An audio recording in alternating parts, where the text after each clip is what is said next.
बार बार आप सब की ओर से वंदन करते हुए उनका भव्य स्वागत करते हैं।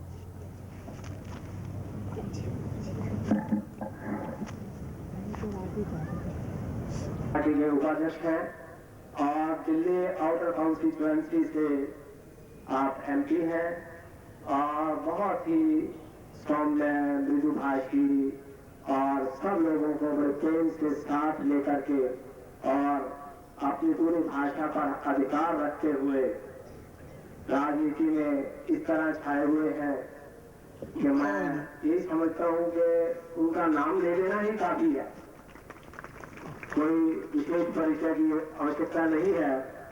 आप देख रहे होंगे कि हमारे ये प्रिय भाई 71 वर्षीय एक राजनीतिज्ञ है और इसके बाद जो मेरे सामने दूसरा परिचय है वो उनके साथ आई हुई हमारी बहन आरती जी, वो भी मंच पर आएंगी और परम आचार्य गुरुदेव का स्वागत करेंगी। इनके लिए ज्यादा परिचय नहीं है क्योंकि ये बचपन से ही परम आचार्य गुरुदेव के चरणों में ही रही है और दिल्ली में आप राजनीति क्षेत्र में एक ऐसी जानी पहचानी है कि इनको भी कोई लंबी चौड़ी परिचय की आवश्यकता नहीं है, खुद ही अपने में एक परिचय है। क्योंकि जब मैंने इनसे बात करी तो इन्होंने एक ही बात कही कि बचपन से ही परम गुरु आराध्य गुरुदेव के चरणों में हूं तो मेरे परिचय की क्या आवश्यकता है। और इसके साथ हमारे कृष्णराज शर्मा जी के साथ आए हुए हैं श्री बलराम जी दास टंडन, जो हमारे पंजाब प्रांत के भारतीय जनता पार्टी के अध्यक्ष हैं और बहुत देर पहले हमारे पंजाब सरकार में मंत्री पद पर रहे हैं और इन्होंने अपनी पार्टी में रहते हुए और मिनिस्ट्री में रहते हुए जो समाज सेवा की है उसका सबको पता है, इससे ज्यादा और कहने की आवश्यकता नहीं है। इधर दाएं हाथ में बैठे हैं मेरे प्रिय भाई विजय सागर जी, जो कि दैनिक ट्रिब्यून के एडिटर हैं और वो आज पधारे हैं। हमारा सौभाग्य है, मैं उनसे भी प्रार्थना करूंगा कि वो कृपया मंच पर आए और परम आराध्य गुरुदेव का स्वागत करें। इसी के साथ दैनिक ट्रिब्यून से ही हमारे न्यूज एडिटर श्री वेद बांसर जी का अधिक परिचय नहीं दे पाऊंगा, लेकिन एक बात बताऊंगा कि जितने दिन से ये कार्यक्रम चल रहा है, यदि विशेष रूप से आचार्य श्री का किसी को आशीर्वाद मिल रहा है तो वो वेद बांसर जी ही है। आप रोज दैनिक समाचार पत्र में एक विशेष लेख देख रहे होंगे जो कि इस कार्यक्रम के बारे रोज छपता है और वो हमारे प्रिय भाई वेद बांसर जी ही उसको पूरा उसका जोर लगा करके कर रहे हैं। अभी विजय सागर जी ने स्वागत किया, आज श्री वेद बांसर जी।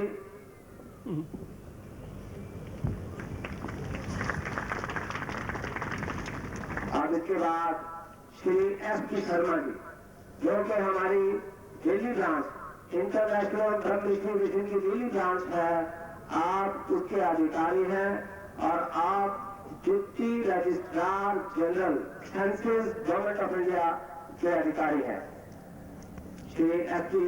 शर्मा जी।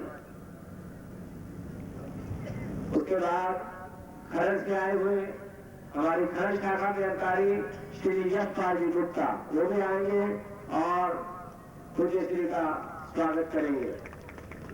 उसके बाद हमारी लुधियाना शाखा से आए हुए श्री विजय अग्रवाल जी, जो कि हमारी लुधियाना शाखा के महामंत्री हैं, मैं उनसे भी प्रार्थना करूंगा कि वो भी आए और परम आराध्य गुरुदेव का आकर के स्वागत करें।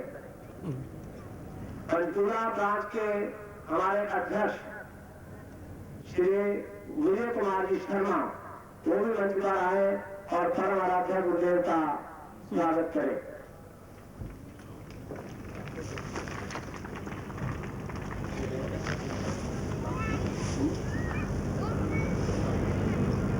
अब मैं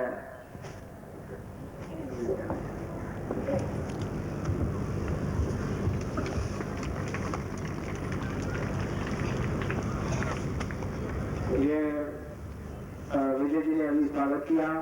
लुधियाना शाखा के महामंत्री थे और ये भी उन्हीं के हम नाम विजय शर्मा जी जो Panchkula international community mission Panchkula के अध्यक्ष थे, उन्होंने परमाराध्याय गुरुदेव का स्वागत किया। अभी एक छोटा नन्हा मुन्ना सा बच्चा जरूर बैठा है लेकिन समय लगेगा। ये बेटा तेजस्वी दिल्ली से आया है और ये बड़ी देर से यही कोशिश कर रहा था, हार लेकर के बाहर भी खड़ा था कि मैं परमाराध्याय गुरुदेव का स्वागत करूं। मैं चाहता हूं भले 1 मिनट फालतू लग गए कि तेजस्वी गुरुदेव के चरणों में जरूर अपना प्रणाम करें और उनका स्वागत करें, क्योंकि इसने आते ही परमाराध्याय गुरुदेव को संस्कृत के श्लोक सुनाए थे और गुरुदेव इतने खुश हुए थे कि ये नन्हा मुन्ना बच्चा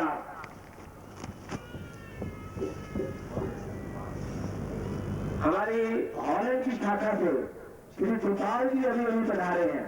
मैं उनसे भी प्रार्थना करता हूं कि वो कृपया अपना परमाराध्याय गुरुदेव का स्वागत।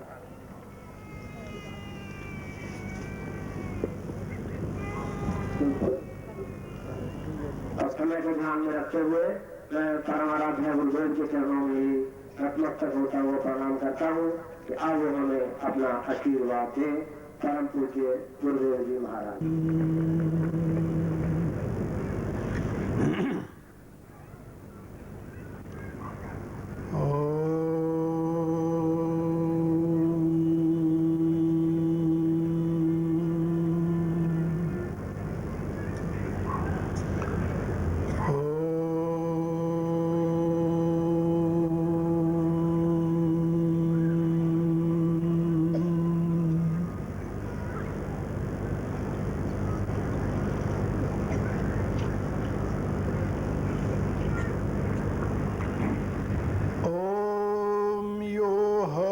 श्री रामचंद्र स भगवान अद्वैत परमानंदात्मा यत् परब्रह्म भूर्भुवः स्वः तस्मै वै नमो नमः। ओम विश्वानिदेव सवितर्दुरितानि परासुव यद्भद्रं तन्नयासुव। ओम यस्मिन् सर्वं यतो सर्वं यः सर्वं सर्वतश्च यश्च सर्वमयो नित्यं तस्मै सर्वात्मने नमः। ओम रामं रामानुजं सीतां भरतं भरतानुजं सुग्रीवं वायुसूनं च प्रणमामि पुनः पुनः। ओम सीताराम गुणग्राम पुण्यारण्य विहारिणो वंदे विशुद्ध वैज्ञानो कवीश्वर कपीश्वरौ। ओम कल्याणानां निधानं कलिमलमथनं पावनं पावनानां पाथेयं जन्म मुमुक्षो सपदि परपद प्राप्ते प्रस्थितस्य विश्रामस्थानमेकं कविवरवचसां जीवनं सज्जनानां बीजं धर्मद्रुमस्य प्रभोत भवतां भूते राम नामः भूते राम नामः। श्री राम जय जय राम।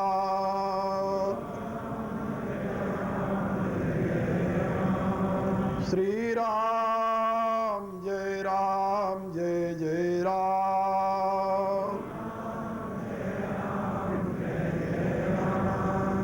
श्री राम जय जय राम।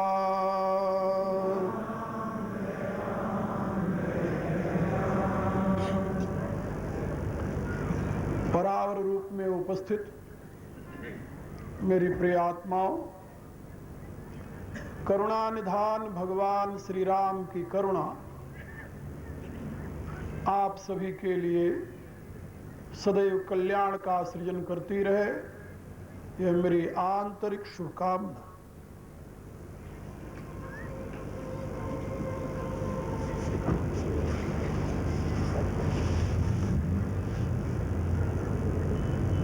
वर्तमान के संदर्भ में अतीत की उपलब्धियों का विश्लेषण और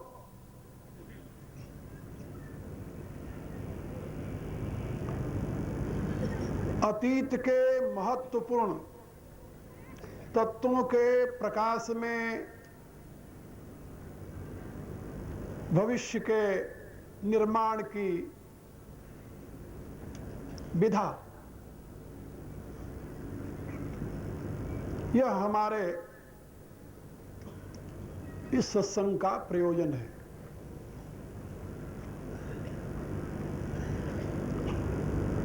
मैं इतने दिनों से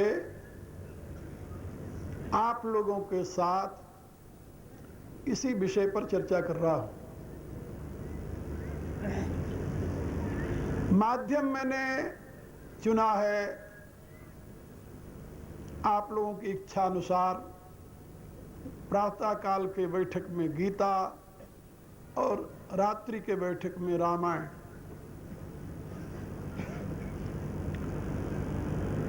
गीता ऐसा तत्व विज्ञान का कोश,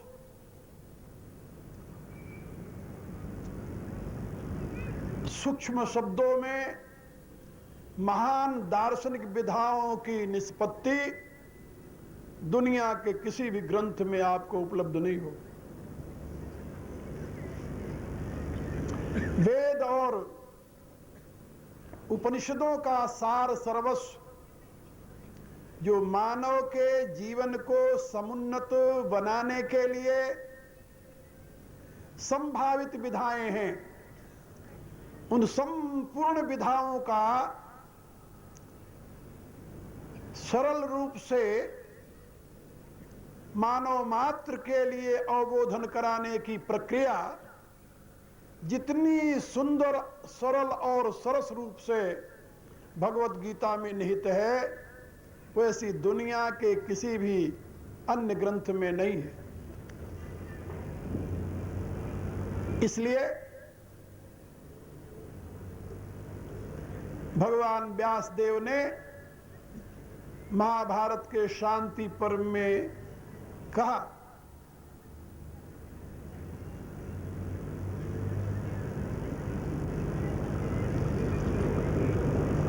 यदि व्यक्ति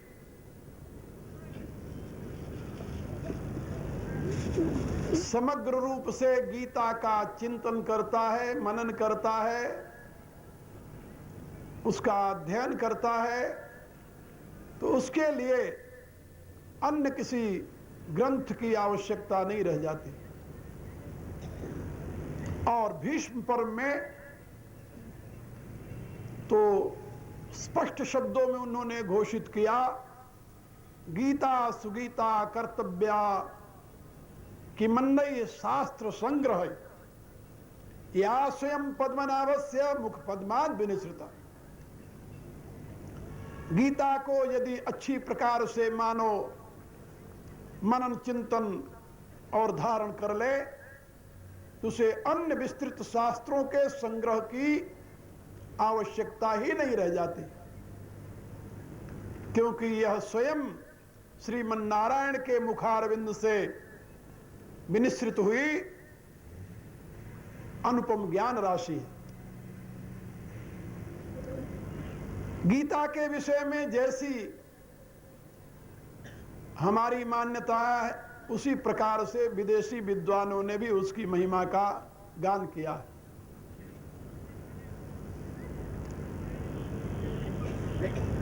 अमेरिका का इमर्सन, थोरियो, ओपनहाइमर, जर्मनी का कांट, शोपेनार आदि विद्वानों ने मुक्त कंठ से गीता की प्रशंसा की है। जो स्थिति संस्कृत साहित्य में गीता की है, वही स्थिति हमारे राष्ट्रभाषा हिंदी साहित्य में रामचरितमानस की है। मानव समाज को सुपथ पर चलाने के लिए, वह सुपथ पर चलने की प्रेरणा प्रदान करने के लिए मर्यादा पुरुषोत्तम भगवान राम से और अधिक उत्तम चरित्र की कल्पना भी नहीं की जा सकती। महर्षि वाल्मीकि ने अपने महाकाव्य के लिए जिस प्रकार के नायक की कल्पना की थी,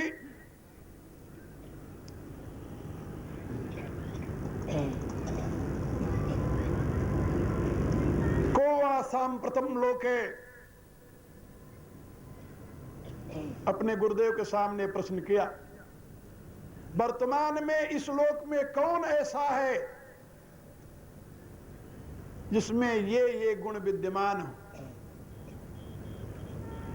उनकी जिज्ञासा को पूर्ण करते हुए उनके गुरुदेव देवर्षि नारद ने उनसे बताया, इक्ष्वाकु वंश प्रभो रामो नाम जनश्रुत। इक्ष्वाकु वंश में उत्पन्न हुए राम नाम से प्रसिद्ध मर्यादा पुरुषोत्तम वे महापुरुष जिन गुणों की तुम कल्पना करते हो, इससे अनंत गुणा अधिक वह गुणशाली हैं। और इतना ही नहीं, वो तो साकार धर्म के विग्रह हैं, रामो विग्रहवान धर्म। और इतना ही नहीं, इस भारतीय संस्कृति सभ्यता का जो श्रेष्ठतम स्वरूप है वह संपूर्ण उनमें समाहित है। क्योंकि भारत का मानचित्र व्यक्त करते हुए विष्णु पुराण में महर्षि पराशर ने लिखा, उत्तरस्य समुद्रस्य हिमाद्रश्चैव दक्षिणम। जो समुद्र से उत्तर भाग में और हिमालय के दक्षिण भाग में भूखंड है, तद्वर्षम भारतम नाम, उस भूखंड का नाम है भारत।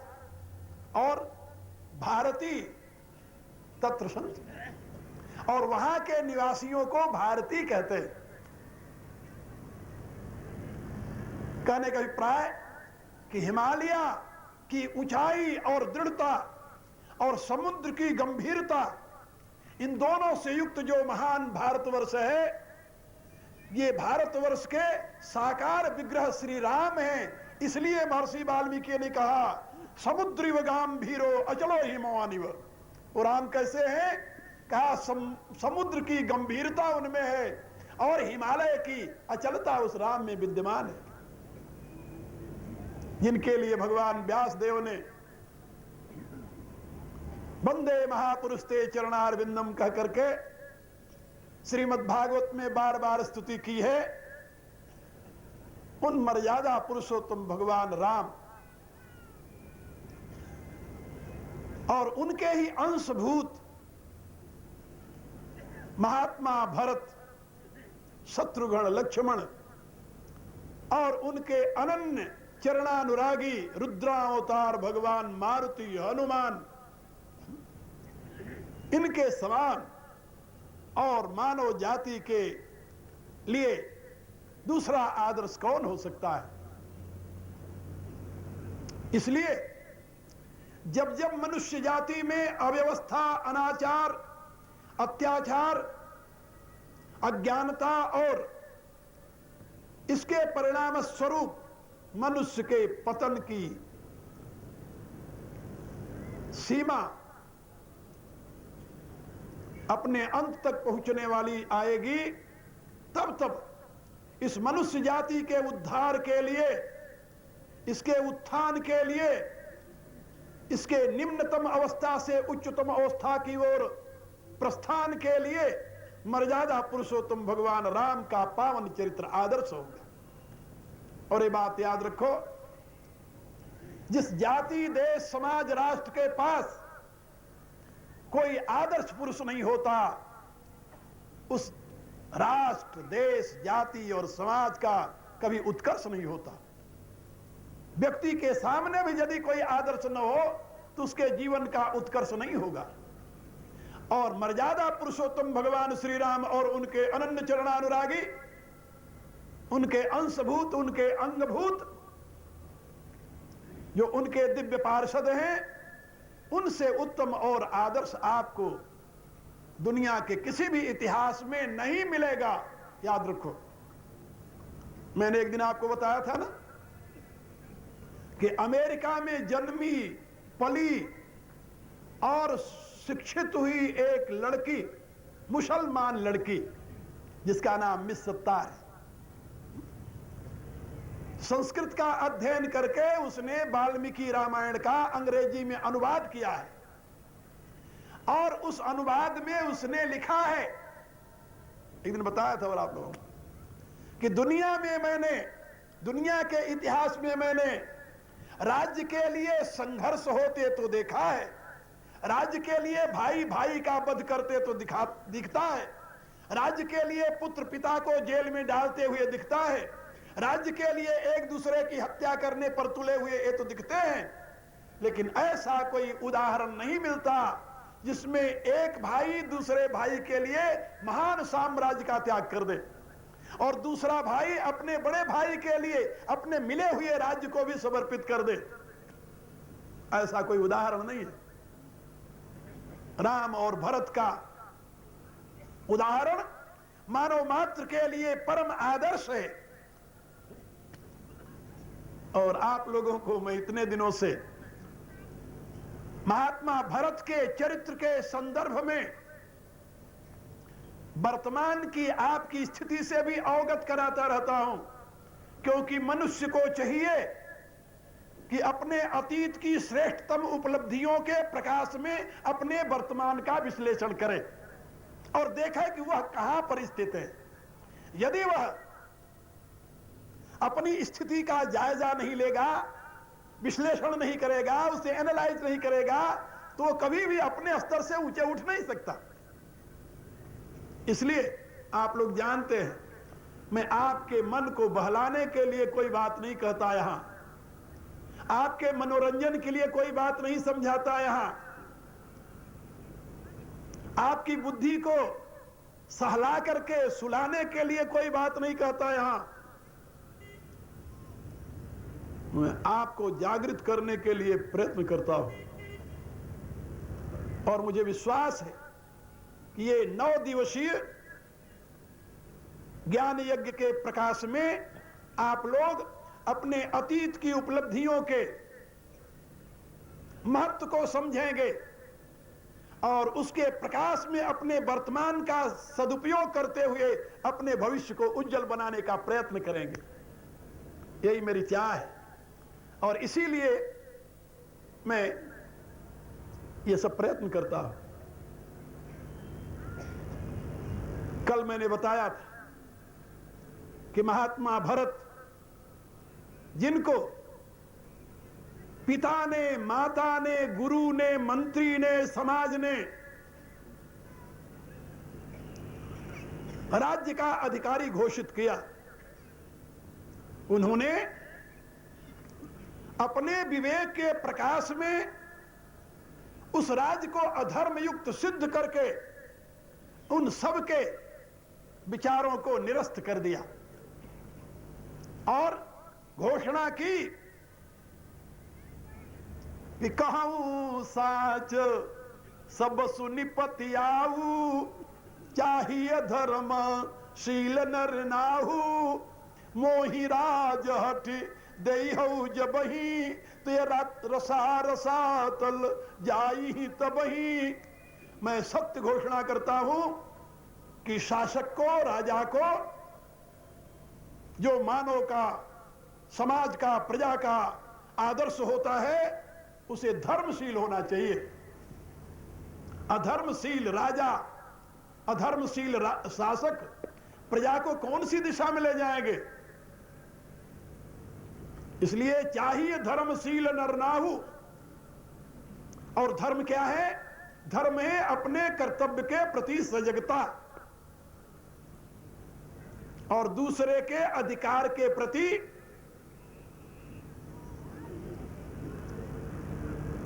आग्रह रहित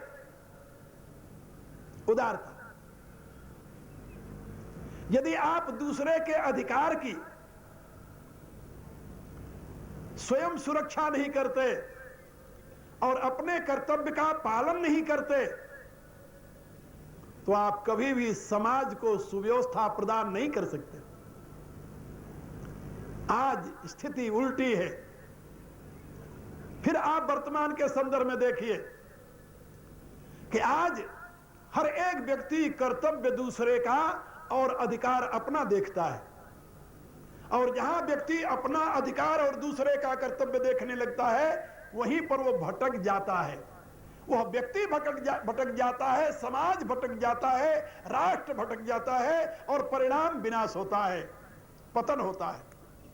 और जब व्यक्ति अपने कर्तव्य के प्रति सजगता और दूसरे के अधिकार की रक्षा के प्रति तत्परता रखता है तो उस देश का, समाज का, राष्ट्र का उत्थान होता है। महर्षि वाल्मीकि ने लिखा है अपनी रामायण में कि राम राज्य में हर एक व्यक्ति दूसरे के अधिकार की सुरक्षा के लिए सदैव सजग रहता था और अपने कर्तव्य के प्रति पूर्ण निष्ठावान था। तभी तो राम राज्य की प्रतिष्ठा हुई, जिसकी कल्पना आज के लोग भी करते हैं। लाखों वर्ष बीत गया है राम को हुए, लेकिन राम राज्य की उद्भावना भारतीय जनजीवन के हृदय से अभी तक लुप्त नहीं हुई। और यदि उनके सामने कोई भी आकर कह दे कि मैं तुम्हें राम राज्य दूंगा, वो अंधे श्रद्धा से युक्त होकर के उसके पीछे दौड़ना प्रारंभ कर देंगे। चाहे वो राम राज्य की जगह काम राज्य दे दे, दाम राज्य दे दे, चाम राज्य दे दे, कोई भी राज्य दे दे, लेकिन वो प्रलोभन जनता के हृदय में केवल राम राज्य की। राम राज्य की महिमा का मूल हेतु क्या है कि वहां पर दोनों भाई अपने अधिकार की लिप्सा से मुक्त हैं और अपने कर्तव्य की निष्ठा के प्रति सजग हैं। एक बार एक सज्जन मेरे से पूछे कि राम ने माता पिता की आज्ञा मान करके राज्य का त्याग किया, अयोध्या से चले गए जंगल में, उनको आप भगवान व महात्मा मानते हैं? वाल्मीकि ने भी उनको महात्मा लिखा है। और भरत ने माता पिता को गालियां दे करके आदर नहीं किया, गालियां दी, मां को भी गालियां दी। कई से कहते हैं बर मांगत मन भई नहीं पीरा, गरी न जीह मुख पर न कीरा। राम को वन भेजने के लिए जब तूने वरदान मांगा तो तेरे हृदय में पीड़ा नहीं हुई, तेरी जिह्वा गल करके गिर नहीं गई, तेरे मुंह में कीड़े नहीं पड़ गए। अरे इतना कठोर शब्द! हाँ, इतना ही नहीं, फिर कहा किसको? पिता को। भूप प्रतीति तोरी की मिकीनी, पिता नहीं कहा, भूप कहा। क्योंकि राजा के लिए राजनीति शास्त्र में यह बताया गया है, नदी नाम च नखी नाम च श्रृंगी नाम शस्त्र प्राणी नाम विश्वासम नैव कर्तव्यम स्त्रीषु राजकुलेषु च। राजा के लिए सावधान किया गया है नीति शास्त्र में। क्या कहा गया है? नदी नाम च नखी नाम च श्रृंगी नाम शस्त्र प्राणी नाम विश्वासम नैव कर्तव्यम स्त्रीषु राजकुलेषु च। राजा को इन सबसे सदैव सजग रहना चाहिए और किसी का विश्वास नहीं करना चाहिए। और उसमें स्त्री भी है एक, स्त्री का विश्वास नहीं करना चाहिए। और भरत जी कहते हैं मेरे पिता तो राजा थे, राजा होने के नाते उनको नीति अनुसार तुम्हारे पर विश्वास नहीं करना चाहिए था, लेकिन भूप प्रतीति तोरी की मिकीनी, राजा होते हुए भी तुम्हारे पर विश्वास कैसे कर लिया कि जो तुम वरदान मांगोगी दे दूंगा मैं, बिना सोचे समझे। ऐसे वचन देने वाले राजा राजा नहीं है। एक पति हो सकता है, स्त्रैण हो सकता है, लेकिन वो राजा होने का अधिकारी नहीं है। भरत कहते हैं किसके लिए? पिता के लिए। और अपने आप स्वयं समाधान करते हैं, भूप प्रतीति तोरी की मिकीनी। और फिर कहते हैं मरण काल विधि